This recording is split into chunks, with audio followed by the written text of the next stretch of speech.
Знаете ли, че Стара Загора е един от най-старите постоянно обитавани градове в Европа? Освен известните факти, градът крие доста интересни и по-малко популярни истории. Един от най-старите градове в Европа.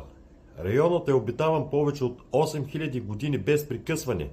Неолитните жилища в града са едни от най-добре запазените в Европа.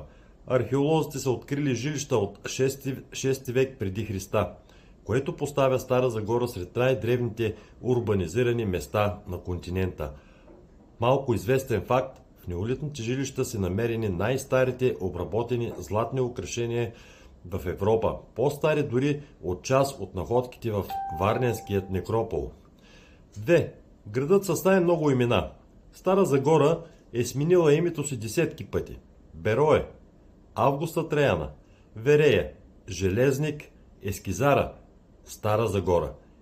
Интересно, името Августа Траяна е дадено лично от римският император Траян, който показва колко важен е бил градът за Римската империя. 3. Градът е изгорен почти до основи през 1877 година.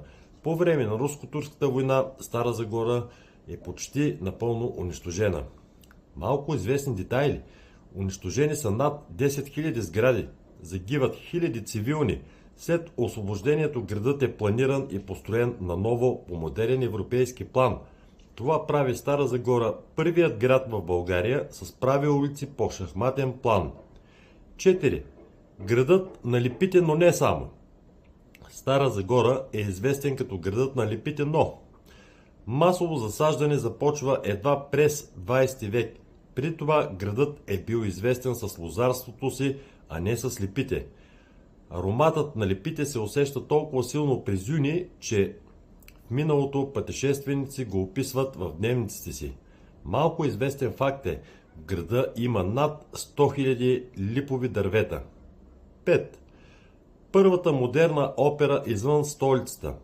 Държавната опера в Стара Загора е първата извън столична опера в България. Основана е през 1925 година. Сцената е сред най-големите на Балканите. Любопитно: операта е възстановена след голям пожар през 1991 година и днес е технологично една от най-модерните у нас. 6. Уникалният прав град. След възстановяването, улиците са проектирани да се пресичат под прав ъгъл. Това улеснява ориентацията, почти невъзможно е да се изгубиш в центъра. Планът е дело на чешкия архитект Любор Байер. Малко известен факт: от въздуха центърът на Стара Загора прилича на американски градски грид. 7. Тук е един от най-големите антични форуми у нас. В центъра на града се намира форумът на Августа Траяна. Интересни подробности: площ около 7 декара, побирал е хиляди хора, използвал се е за театрални представления. Малко известен факт: част от античния град все още лежи под съвременната Стара Загора и не е разкопан. 8. Район с древна тракийска аристокрация. Около града има десетки тракийски могили. По-малко известното: в района са открити богати конски погребения.